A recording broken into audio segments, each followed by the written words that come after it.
Welcome back, welcome to my channel travel mate. कैसे हैं आप सब? आई होप आप सब अच्छे होंगे। और आप लोगों को कैसे लग रहे हैं मेरे ब्लॉग, प्लीज़ बताइए। अभी तक हम 3 ब्लॉग ऑलरेडी डाल चुके हैं और ये अब हमारा चौथा ब्लॉग है। And this blog is all about backpacking for Spiti expedition. Backpacking blog हम बीच में इसलिए डाल रहे हैं गाइस क्योंकि अभी तक हम चितकुल में थे लास्ट ब्लॉग में, जिसकी हाइट थी 11,000। और 11,000 हाइट के बाद क्या होता है कि माउंटेन में वेजिटेशन प्लांटेशन खत्म हो जाता है, एयर प्रेशर बिल्कुल कम हो जाता है, ठंड बहुत बढ़ जाती है और आपको सिकनेस भी स्टार्ट होने लगती है, जिसे हम बोलते हैं एक्यूट माउंटेन सिकनेस। और हमें इस स्पीति एक्सपीडिशन को कंप्लीट करने में कम से कम 2-3 जगह 16,000 फीट को भी टच करना है।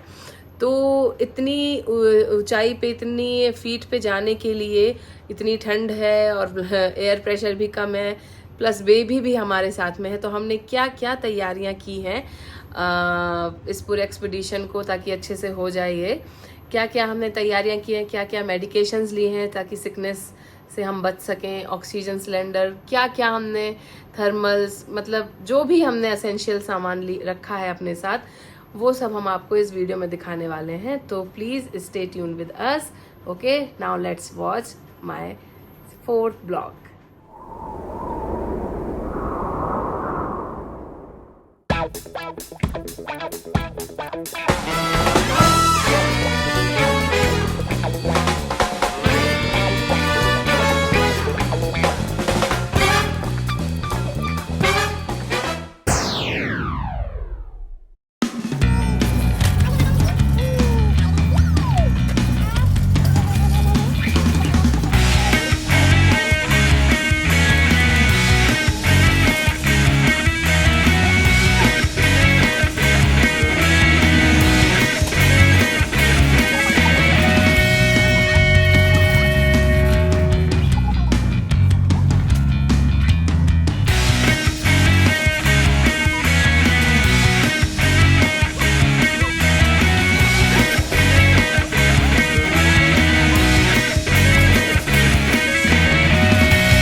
मैंने आपको पहले ही वीडियो में बता दिया है कि मैं और सुधांशु और मेरी बेबी जो 3.5 साल की है, हम जा रहे हैं स्पीति। आप सब जानते हैं कि स्पीति बहुत ही सुंदर जगह है और सुंदर जगह के साथ साथ बहुत ज़्यादा ठंडी प्लेस है, बहुत ही ज़्यादा। तो मैंने अभी तक जितने भी ब्लॉग देखे उन सब में मैंने ये देखा कि लोग कैसे बैक पैक करते हैं, क्या क्या चीज़ों का ध्यान रखते हैं, क्या क्या टिप्स को इस्तेमाल करते हैं गाइज। बट मैंने अभी तक, अब आई डोंट नो, शायद मुझे ना मिला हो, मैंने अभी तक किसी छोटे बेबी के साथ बैक पैकिंग का वीडियो नहीं देखा। तो इसलिए मुझे लगा कि मुझे ये वीडियो बनाना चाहिए। जितना मुझे समझ में आया वो मैंने सारे एसेंशियल्स जोड़ लिए हैं। अब आप देखिए और फिर मुझे बताइएगा कि मैंने क्या नहीं लिया है, तो फिर मैं आगे उस चीज़ का ध्यान रखूँगी। तो लेट्स स्टार्ट इट गाइज। मैं सबसे पहले स्टार्ट करूँगी मेरे बेबी के एसेंशियल्स के साथ कि मैंने बेबी के लिए, मेरे मिष्टी के लिए क्या क्या चीज़ें रखी हैं जो मुझे वहाँ यूज़ होने वाली हैं। तो स्टार्ट करते हैं अभी। एक बात ये गाइज, अभी है जून का मंथ चल रहा है, हमने जून का महीना चुना है स्पीति जाने के लिए। एक्सट्रीम में भी जा सकते थे अगर मैं और सुधांशु होते, बट चूंकि बेबी है तो हमने सोचा कि उस मंथ में जाते हैं जब थोड़ा एक्लिमेटाइजेशन होने में और थोड़ा विंटर भी फील कर सके और एक्सट्रीम विंटर भी ना हो कि प्रॉब्लम हो। तो जून का मंथ है, तो जहाँ से हम स्टार्ट करेंगे, मैं ग्वालियर की रहने वाली हूँ, आपको पता ही है। तो मैं ग्वालियर से हम जाएंगे दिल्ली, दिल्ली से शिमला, शिमला से फिर रामपुर से आगे, फिर वो आपको आगे वीडियो में बताऊंगी। तो स्टार्टिंग ऐसी है कि स्टार्टिंग समर से है और समर से जाते जाते हमें विंटर में पहुंचना है। तो 2 सीजन के मैंने कपड़े रखे हैं, मैंने 2 सीजन के कपड़े रखे हैं, पहले समर के भी है और विंटर के भी हैं और एक्सट्रीम विंटर के भी हैं। तो स्टार्ट करती हूँ कि हम जब दिल्ली, मतलब यहाँ से निकलेंगे, तो मैंने क्या क्या रखा है आने जाने में जो हमें हेल्प करें। तो सबसे पहले मैंने मिष्टी के लिए जो समर क्लोथ्स रखे हैं, बहुत ही कॉटन के क्लोथ्स हैं जो ट्रैवल में यूज़ होंगे और जो मेरे हिसाब से शिमला तक वो पहन सकेगी। शिमला के बाद थोड़ी ठंड बढ़ेगी तो मैंने उसके लिए बहुत माइल्ड वुलन, बहुत ही माइल्ड वुलन है ये। इसमें ऐसा है कि ठंडी हवा से बच्चा बच सकता है। तो मैंने बहुत ही माइल्ड वुलन की टी शर्ट्स ये रखा है। उसके बाद शिमला से आगे बढ़ेंगे तो मैंने वेदर फोरकास्ट चेक किया था, तो उसके बाद टेम्परेचर एकदम डाउन हो रहा है रामपुर से, तो वहाँ के लिए फिर मैंने ये कुछ वुलन सेट रखे हैं। मतलब ये दीज आर वेरी सॉफ्ट, आप देख सकते हो बहुत ही सॉफ्ट है ये। इनका सेट होता है शर्ट का और पैंट का, अपर लोवर का। तो ये कुछ 2-3 वुलन सेट हैं। अच्छा हाँ, एक्चुअली जब भी ठंड पड़ती है तो सबसे पहले आपको अपनी इनर लेयर का ध्यान रखना होता है, आपको भी आपके बेबी को भी, कि अगर बॉडी की पहली लेयर ही आपको वार्म रख रही है तो आप काफ़ी हद तक ठंड से बच जाते हो। तो उसके लिए मैंने थर्मल्स रखे हैं, अपर एंड लोवर, देख सकते हैं आप, सब जानते हैं थर्मल क्या होता है। ये थर्मल्स रखे हैं। थर्मल के बाद फिर जिस हिसाब से ठंडी होगी उस हिसाब से मैं लेयरिंग कराऊंगी। अगर एक्सट्रीम ठंड होगी तो मैं उसको एकदम ही वुलन पहना दूंगी थर्मल के बाद, और फिर डायरेक्टली मैं उसको जैकेट पहना दूंगी। ठीक है गाइस, थर्मल के बाद फिर मैंने ये रखा है जैकेट जो -10 डिग्री पे काम करता है। ये मैंने स्पेशली स्पीति के लिए ही ख़रीदा है उसके। तो मैंने ये 2 जैकेट खरीदे हैं जो -10 डिग्री तक काम कर सकें। लेकिन जून में -10 तो नहीं होता है, मैक्सिमम जो नाइट टेम्परेचर है वो 0 डिग्री तक जाएगा, तो 0 डिग्री के लिए बहुत है। ये वही extra set of sweaters, woollen pants. Thermal के अलावा भी मैंने कुछ वुलन पैंट रखे हैं क्योंकि बच्चा है, छोटा है, कभी भी सुसु कर सकता है, कुछ भी कर सकता है। हालांकि मैंने इसका बहुत ध्यान रखा है कि मैं पैम्पर ले जा रही हूँ। ये इस एरिया को मैं भी बाद में कवर करती हूँ। 1 second, let me cover first clothes. Woollen pants हैं। देन फर्स्ट थोड़े से कॉटन वाले कैप रखा है मैंने। कॉटन वाला कैप इसीलिए गाइस क्योंकि एकदम से बच्चे को आप ये पहनाओगे वो परेशान करेगा। और ये एकदम हाई वुलन कैप्स तो मेरे हिसाब से स्पीति में यूज़ होंगे। ये तो आप रामपुर और काजा से भी पहले जो भी पड़ता है, मुझे एकदम याद नहीं है अभी, तो उसमें ये कॉटन वाला कैप यूज़ हो जाएगा। इसके अलावा और ये कॉटन वाले कैप में चूँकि इलास्टिक है तो ये बहुत अच्छे से टाई हो जाता है। बेसिकली बच्चे के कान में हवा नहीं जानी चाहिए, जो मुझे बड़े लोग बताते हैं कि कान में हवा जाने से सर्दी हो जाती है, और ये हम अफोर्ड नहीं कर सकते। अगर सर्दी हो गई तो बहुत आफत हो जाएगी भाई। देन हम ये मंकी कैप्स रखेंगे जिसमें बेबी बहुत क्यूट लगती है मेरी, वो बहुत प्यारी भी है, और अगर उसको कैप पहना दो तो वो बहुत प्यारी लगने लगती है। तो ये कुछ वुलन कैप्स हैं, वुलन सॉक्स हैं और वुलन ग्लव्स हैं। हालांकि उसने ग्लव्स कभी पहने नहीं है, पर मैंने हमारे शॉप के रख लिए हैं कि पहना के ही रहूँगी, उसका एक फ़ोटो तो मुझे खींचना ही है। देन नाउ ये सारा क्लोथिंग है। अच्छा हाँ, मैंने ये नैपकिन, अच्छा मैंने उस एसेंशियल्स में इस चीज़ का ध्यान रखा है कि हम कार में भी जाएंगे, हम होटल में भी रुकेंगे, तो होटल में किस हिसाब से क्या मिलता है हमें, ना स्पीति में काजा में आप क्या एक्सपेक्ट करोगे। हालांकि मैंने वीडियो देखे हैं तो अच्छे अच्छे होम स्टे हैं, इसमें कोई डाउट नहीं है, पर मैं प्रिकॉशनरी सिर्फ बेबी के लिए उसका ये क्विल्ट लेके जा रही हूँ। और ये मेरी मम्मा ने मुझे वुलन बेडशीट दी है कि बेटा जहाँ भी जाओ ये बिछा लेना, ताकि बच्चा ठंडा है ना, उनको बहुत टेंशन हो रही है कि हम मिष्टी को बाहर लेके जा रहे हैं। तो ये वुलन बेडशीट है एंड ये वुलन क्विल्ट है, जो सिर्फ उसके लिए, हमारे लिए नहीं है, हम वहीं का सब इस्तेमाल करने वाले हैं। तो गाइज ये हो गया पूरा बेबी का क्लोथिंग जो मैं लेके जाऊंगी। फिर आता है बेबी एसेंशियल्स पे क्या क्या चीज़ों का ध्यान रखना है गाइज। सबसे पहले तो अगर आपने अपने बेबी को ट्रेंड कर दिया है कि 3 साल के ऊपर मोस्टली फीमेल बेबी को ट्रेंड कर देती हैं कि वो डायपर ना पहने, बहुत अच्छी बात है, मुझे भी ट्रेंड करना है पर मैं कर नहीं पाई हूँ।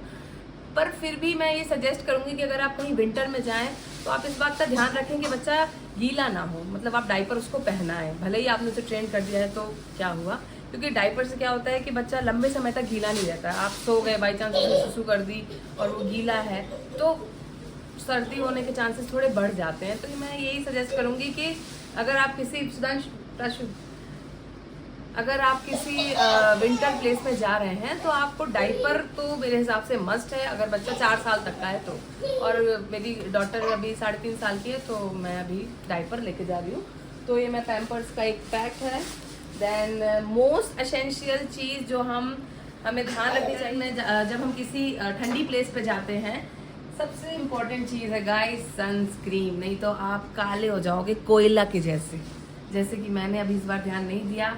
हालांकि ये मेरा पहला ब्लॉग है, मैं एक ब्लॉग शूट करने वाली थी, मैं अभी हम लास्ट वन हम कौडला गए थे, हमने लक्षद्वीप का पूरा वो लिया था और मैंने सनस्क्रीन लगाई थी पर ऐसे ही लगा लिया था। और मेरी बेबी को भी मैंने सोचा था ज़्यादा ज़रूरत नहीं पड़ेगी, ये मेरी बेवकूफ़ी थी, सनस्क्रीन नहीं लगाई। भाई आज तक उसकी टैनिंग नहीं जा रही है। मेरी लड़की गोरी नारी थी जो कि अभी बिल्कुल मतलब कहना नहीं चाहिए, उसका कलर काफ़ी डल हो गया है। तो इस बार तो मैं ध्यान से ये सनस्क्रीन लेके जा रही हूँ। और आपको ध्यान रखना चाहिए कि इतने हाई एल्टीट्यूड में आप जा रहे हो तो सन की रेज एकदम डायरेक्ट आती है ना, तो 50+ SPF तो आपको इस्तेमाल करना ही है बेबी के लिए, ठीक है।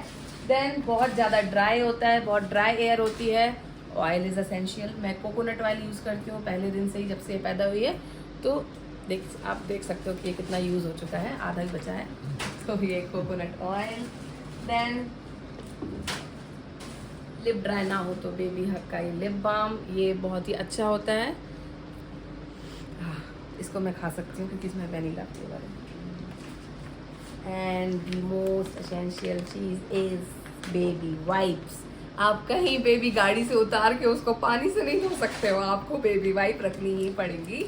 और ये 99% वाटर वाइप है, तो इसमें कुछ अल्कोहल का सीन नहीं है, तो बेबी को कोई इचिंग विचिंग होगी नहीं। हालांकि मैं आपको फ्रेंकली बताऊं, मैंने वाइप्स बहुत ही कम इस्तेमाल की हैं, मतलब मेरे को ज़रूरत नहीं पड़ी है पहले दिन से ही।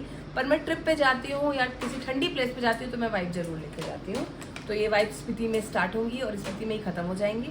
फिर उसके बाद जब मेरी अगली विंटर ट्रिप चालू होगी तभी ये इस्तेमाल होंगी, है ना। घर पे नहीं यूज़ करती मैं, ये बहुत महंगी होती है।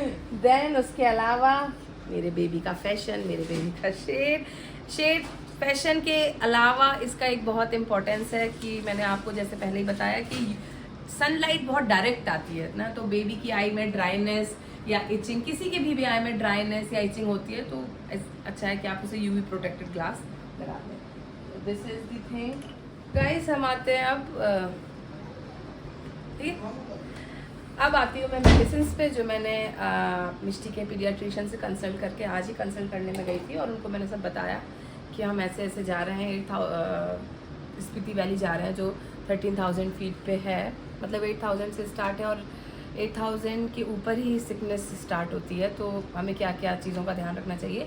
तो सबसे पहले तो उन्होंने यही बोला है कि मिष्टी के पीडियाट्रिशियन ने उन्होंने यही बोला है कि कोई प्रॉब्लम नहीं होती है बच्चे के साथ अनटिल और अनलेस आप कार से जा रहे हैं। तो कार से क्या होता है, आप ग्रेजुअली जाते हैं। प्रॉब्लम उनके साथ आती है जो डायरेक्टली 2,000 से 8,000 पहुंच जाएं, 2,000 से 3,000, 2,000 से सीधे 13,000 पहुंच जाएं, जैसे कि हम फ्लाइट से अगर हम जाते हैं तो उन कंडीशंस में आपको ज़्यादा प्रॉब्लम हो सकती है रादर देन कि आप कार से जा रहे हो। और बात मुझे भी वो सही लगी कि हम धीरे धीरे जाएंगे, रुकते रुकते जाएंगे तो कोई प्रॉब्लम होगी नहीं। बट फिर भी प्रिकॉशन वाइज हमें मेडिसिन लेके जाना ही चाहिए, चाहे आप अकेले जा रहे हैं या आप अपनी बेबी को ले जा रहे हैं, कैसे भी मेडिसिन तो हमेशा हमारे साथ होनी ही चाहिए, क्योंकि खुदा ना खास्ता भगवान ना करे कभी कोई इमरजेंसी हो, मेडिसिन आपके पास होनी चाहिए। तो मैंने मिष्टी के लिए क्या क्या मेडिसिन ली है, बेसिकली कुछ नहीं है। दिस इज़ पैरासीटामोल आइबोजेसिक प्लस जो बुखार के लिए है। दिस इज़ मेफ्टल स्पास अगर कोई स्टमक अपसेट वगैरह होता है या थोड़ा पेट दर्द वगैरह होता है उसके लिए। एंड दिस इज़ LXDX, ये कुछ नहीं है, डॉक्सी मेथोट्रेमाइन है जो कि कफ़ के लिए यूज़ होती है, स्पेशली वेट कफ़ के लिए। This is metoclopramide, salt name बता रही हूँ मैं। एक्चुअली ये नोज़िया या जी मिचला रहा है, बच्चे को वॉमिटिंग लग रही है। बच्चे को अगर वॉमिटिंग या नोज़िया लगता है तो वो आपकी गोदी में ही टंगा रहता है, तो आपको वैसे ही समझ में आ जाएगा कि उसको प्रॉब्लम हो रही है। तो जब उन्होंने ये भी बोला है कि जैसे ही आप हाइट में चढ़ना स्टार्ट करें, आप 1 घंटे पहले इसको पिला दें। 5 ml उन्होंने बोला है, तो 5 ml उसको पिला देना है। ये बेसिकली नोज़िया वॉमिटिंग के लिए है। बेबी रब विक्स नाइट में अगर आपको नोज़ ब्लॉक हो रही है तो। दिस इज़ प्रोबायोटिक, अगर खाना वगैरह थोड़ा प्रॉब्लम हो रहा है तो ये प्रोबायोटिक है। Then the most important medicine is Diamox. Baby के लिए और हम लोगों के लिए, दोनों के लिए डायमॉक्स असेंशियल है। बस फ़र्क इतना है कि जो बेबी है उसके लिए डोजेस कम हो जाएंगी और हमारे लिए डोजेस बड़ी रहेंगी। तो उन्होंने ये मैंने पूछा उनसे कि हमको कब खिलानी चाहिए, तो उन्होंने बोला है कि आप अगर कल निकल रहे हैं, मतलब कि चढ़ाई चढ़ने के 3 दिन पहले से स्टार्ट कर देना चाहिए सलाइन ड्रॉप। फिर इसके अलावा ये होम रेमेडी है कपूर। ये मैंने मेरी मम्मी से सुन रखा है कि जैसे नोज़ ब्लॉक हो रही है आपकी, तो आप कपूर को एक पतले कॉटन में ऐसे लपेट के उसको सूंघें तो आपको नोज़ ब्लॉक नहीं होती है और आपको नोज़िया भी नहीं होता है, आई मीन जी भी नहीं मिचलाता है। तो ये मैंने प्रोफाइलेक्टिकली रख लिया है, अगर बाई चांस। मिष्टी तो नहीं यूज़ करने वाली है, ये मैं और सुधांशु यूज़ करेंगे, ज़रूरत ही ना पड़े वैसे तो। फिर इसके अलावा और क्या है, ये ऑक्सीजन सिलेंडर है guys, portable oxygen cylinder. 150 puff का होता है ये, एक बार मतलब आप 150 पफ ले सकते हैं, तो ये हो जाएगा इसका काम। फिर इसके अलावा ये डॉक्टर साहब ने हमको दिया था नेबुलाइज के लिए, नेबुलाइज मेडिसिन है। अगर ज़्यादा दिक्कत हो रही है, बिल्कुल भी नोज़ नहीं हो उसकी खुल रही है, उसको अच्छे से सर्दी हो गई है, तो आप ये नेबुलाइज करा सकते हैं। मेरे पास अभी मशीन यहाँ नहीं रखी है, ऑल्दो मेरे पास है, बट मैंने अभी यहाँ शो के लिए नहीं रखी है। तो आप नेबुलाइज इस मशीन में ये दोनों ड्रॉप्स आती हैं, दोनों को मिला के, दोनों एम्प्यूल्स को मिला के आपको डालना होता है और 15 मिनट्स के लिए नेबुलाइज करना होता है। अगर मुझे भैया ऐसी ज़रूरत पड़े ही ना, पर अगर पड़ी तो मैं आपको ज़रूर दिखाऊंगी कि हम कैसे नेबुलाइज करते हैं, पर पढ़े ना, क्योंकि नेबुलाइज करना इज़ वेरी टफ बच्चे को ना। ये हीट पैड ले रखा है, दिस इज़ हीट पैड। बहुत ठंड लगी तो आप इसे हीट कर लो, इलेक्ट्रिकल हीट पैड है ये, कुछ नहीं, आपको प्लग में लगाना है, हीट हो जाएगा, बस रख देना। यहाँ रख लो, आप पैर में रख लो, हाथ में रख लो, गले में रख लो, कहीं भी रख लो, very safe, this is very safe. तो गाइस, अच्छा और एक चीज़ और मैंने ली है, ग्लूकॉन-डी फॉर एनर्जी, क्योंकि आप क्लाइम करते हो, आपका बहुत मन नहीं करता कुछ खाने का, पर आपको पानी पीते रहना है। तो कई बार क्या होता है, हम खाली पानी पीते पीते भी बोर होने लगते हैं, या बोर भी नहीं हो रहे हैं, खाली पानी पीते पीते ऐसा लगता है कि अब वॉमिटिंग ही हो जाएगी। तो आपको कम से कम ये ग्लूकॉन-डी वाला वाटर आप पियोगे तो एनर्जी भी मिलेगी, शुगर भी जाएगा, ऑल मतलब it is a all together source of energy, that's why I have Glucon. ठीक है गाइस, तो ये हो गए बेबी के मेडिसिन। इसी से मिला के बड़ों के मेडिसिन होते हैं, मेरे और सुधांशु के भी सेम मेडिसिन है, बस डोज हमारी बढ़ जाएगी, तो मैं उसको रिपीट नहीं करती। तो ये मिष्टी के एसेंशियल सब खत्म हो गए हैं। अब ये एक चीज़ और है जो मैं दिखाऊंगी, जो मिष्टी का एसेंशियल नहीं है, वो मेरे लिए एसेंशियल है कि अगर मिष्टी ने मुझे परेशान किया तो मैं क्या कर सकती हूँ। तो मैंने उसकी कुछ फेवरेट बुक्स रख ली हैं जो मैं उसको रीड करके सुनाऊंगी। पगी कौन उसकी फेवरेट है, और बस कुछ ये बुक्स हैं जो वो सुन लेती है, उसको पसंद है मतलब स्टोरी। तो ये हो गया गाइस बेबी का एसेंशियल जो मुझे स्पेशली शूट करना था। बाकी बड़ों को क्या लेके जाना होता है वो बहुत सारे ब्लॉग में और बहुत अच्छे से लोगों ने समझाया हुआ है।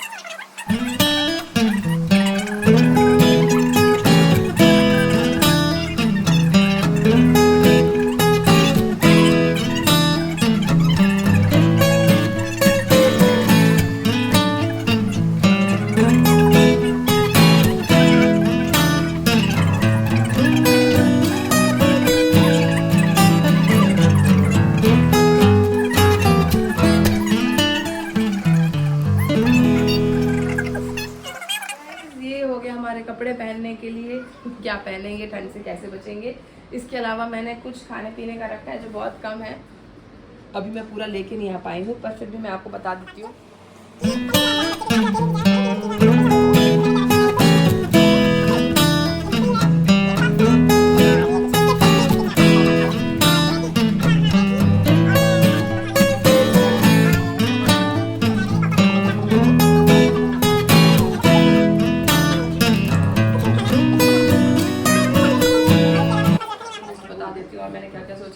मैंने सोचा है मैं कुछ टमेटोज, क्यूकम्बर और जस्ट फॉर बेबी गर्ल, क्योंकि थोड़ा फाइब्रस फूड रहता है तो अब उसका मोशन ठीक रहेगा इसीलिए। और ये मखाने हो गए, काजू हो गया, किशमिश हो गया, चॉकलेट्स हो गई, चिप्स हो गया, मतलब यही सब चीज़ें जो सब लेके जाते हैं, मैं बस वही रखने वाली हूँ और इससे ज़्यादा कुछ नहीं। और इसके अलावा तो मुझे नहीं लगता और कुछ इस्तेमाल होता होगा, अगर होता होगा तो आप मुझे कमेंट करके बता देना, मैं ध्यान रखूंगी नेक्स्ट टाइम। तो गाइज ये था हमारा बैक पैकिंग का पूरा वीडियो, जो हम सामान लेके गए हैं ये मैंने आपको दिखा दिया है। और चूंकि मैं इस एक्सपीडिशन करके आ चुकी हूँ तो मैं आपको बता दूँ इतना ही सामान इनफ था, इतना ही एसेंशियल सफिशिएंट था, इससे ज़्यादा हमें किसी भी चीज़ की ज़रूरत नहीं पड़ी। और मेडिकेशंस हुए, थर्मल्स हुए, वुलन हुआ, जो भी सामान था, दिस मच ऑल सफिशिएंट, इससे ज़्यादा हमें कुछ भी ज़रूरत नहीं पड़ा बच्चे के साथ और हमारे खुद के लिए भी। तो अगर आप बेबी के साथ स्पीति एक्सपीडिशन करना चाहते हैं या अकेले भी करना चाहते हैं तो ये वीडियो मेरे हिसाब से आपके लिए बहुत हेल्पफुल रहेगा। तो दिस इज़ ऑल आई से, एंड फिर चलिए नेक्स्ट ब्लॉग में मिलेंगे जब हम चितकुल से नाको जाएंगे। तब तक हमारे साथ बने रहिए। Bye bye.